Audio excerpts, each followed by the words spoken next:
আপনারা কি জন্য আমাদের ডেকেছেন বলুন তো? আমাদের ধর্ম নাশ করতে, উপবাস করার জন্য? কি জন্য? না না না না, এই আপনাদের অপমান না, এটা একটা দুর্ঘটনা। আপনারা সবাই শান্ত হন। দুর্ঘটনা একটা। দুর্ঘটনা?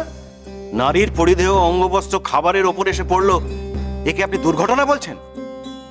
আপনি আপনার নিজের অপরাধ লঘু করতে চাইছেন। দেখুন, ওই পরস্ত্রীর প্রতি দৃষ্টিপাত করাকে আমরা অপরাধ বলে জ্ঞান করি। সেই পরস্ত্রীর পরিধেয় বস্ত্র আমাদের খাদ্যের উপরে এসে পড়ে। ছি ছি ছি ছি, এ কি ধরনের প্রহসন? না না, আমি আপনাদের কাছে ক্ষমা চাইছি। দয়া করে অপরাধ নেবেন না। হয়তো জোরে হাওয়া দিয়েছিল, তাই কাপড়টা এসে। আচ্ছা ঠিক আছে, আমি এসব পাত্র সব সরিয়ে দিচ্ছি, আপনাদের জন্য আবার অন্য খাবারের ব্যবস্থা করছি। থামো।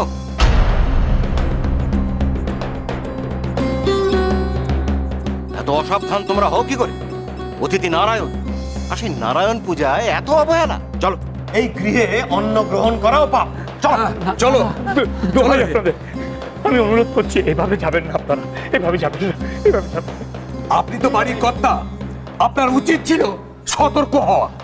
দয়া করুন, আমাদের একটা ভুল হয়ে গেছে, আমাদের ক্ষমা করে দিন। হে ঠাকুর, হে কি বিপদ হলো! আমাদের ক্ষমা করে দিন। দেখুন, আপনারা অমন করবেন না। যাবেন না, দয়া করে আপনারা কেউ যাবেন না।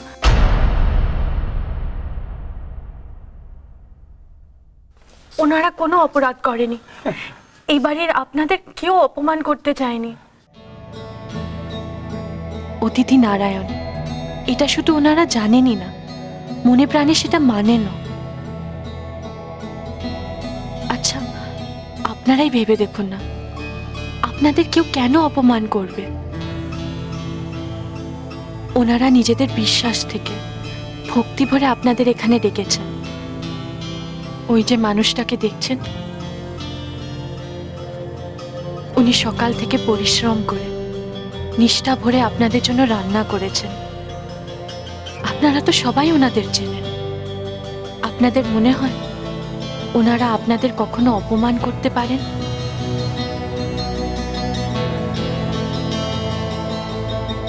আজ যা ঘটেছে তা শুধুমাত্র প্রাকৃতিক দুর্ঘটনা।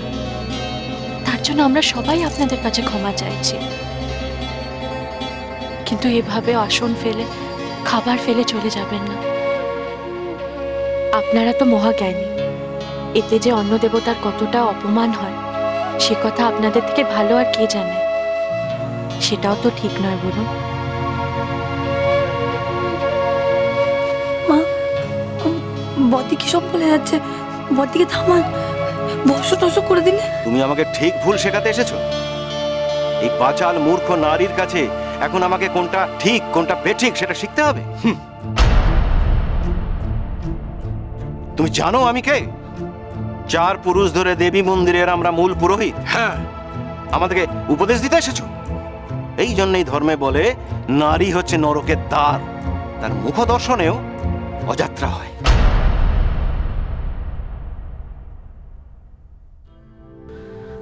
পুরোহিত মশাই, আজ সবাই সকাল থেকে পরিশ্রম করে ভক্তি ভরে আপনাদের জন্য আয়োজন করেছে। সে কি আপনাদের অপমান করার জন্য? কোনো স্বাভাবিক মানুষ কি তেমন কাজ করতে পারে?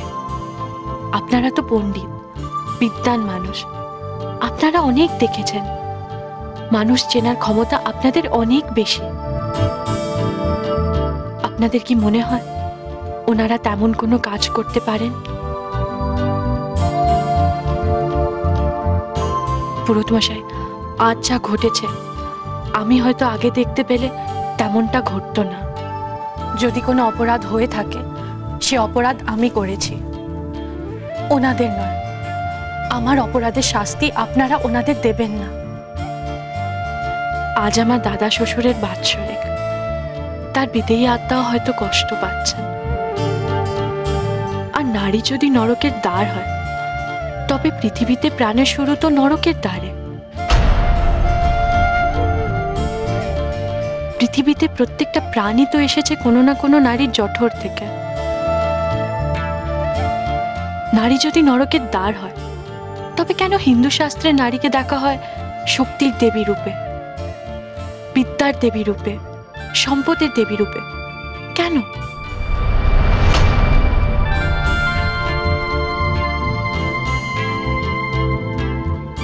আপনারা 4 পুরুষ ধরে যে দেবী মাকে পুজো করে আসছেন, তিনিও তো নারী শক্তি। নারীকে হেয় করা, ছোট করা, মানে নিজের মাকে ছোট করা। আপনাদের পূজ্য দেবীকে ছোট করা এ কখনো ধর্ম হতে পারে না। এ কেবল আমাদের চোখের উপর পড়ে থাকা একটা পর্দা। আপনি বলেন নারীর মুখ দর্শনে অযাত্রা হয়, কিন্তু আমরা যে কোনো শুভ কাজে বেরোনোর আগে মা বাবাকে প্রণাম করে বেরোই। এই বাড়ির নিয়ম অনুযায়ী আমার স্বামী যে কোনো কাজে বেরোনোর আগে আমার শাশুড়িকে প্রণাম করে যান। তিনি কপালে দইয়ের ফোঁটা দেন। মায়ের মুখ দর্শনে কি কখনো অযাত্রা হতে পারে?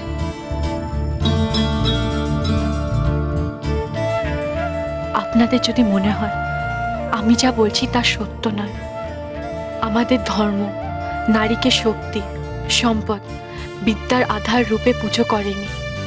আমরা যাত্রাকালের মায়ের আশীর্বাদ নিই না। তবে আজ আপনারা যা শাস্তি দেবেন তা মাথা পেতে নেব, কিন্তু যদি মনে হয় এতে এতটুকু সত্যি আছে তবে আপনারা ফিরে আসুন।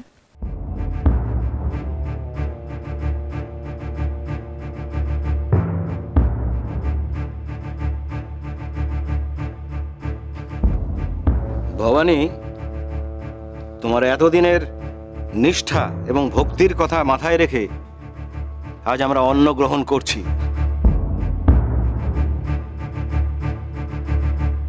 তবে তোমার এই পুত্রবধূকে বলে রেখো যে নারীর প্রধান ভূষণ হচ্ছে লজ্জা, জিহ্বা নয়। সে হচ্ছে গৃহের শোভা। মুখের বাক্য আর তর্ক তাকে শোভা দেয় না। চলো। হ্যাঁ চলো। আসুন আসুন আসুন, বসুন। কিছু নিয়ে যাও বাবা। বসুন। তাড়াতাড়ি আয়। হ্যাঁ বাবা।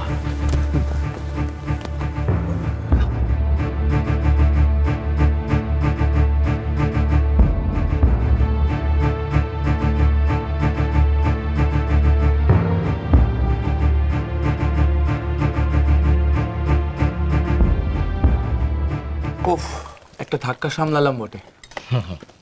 সত্যি আমি কিন্তু ভয় পেয়ে গেছিলাম, ভেবেছিলাম বোধহয় না খেয়েই চলে যাবে। হ্যাঁ না, আমি ঠিক জানতুম। যেই দেখলাম বড় বৌমা এগিয়ে আসছে না, তখন আমি বুঝে গেলাম যে সব কিছু সামলে নেবে।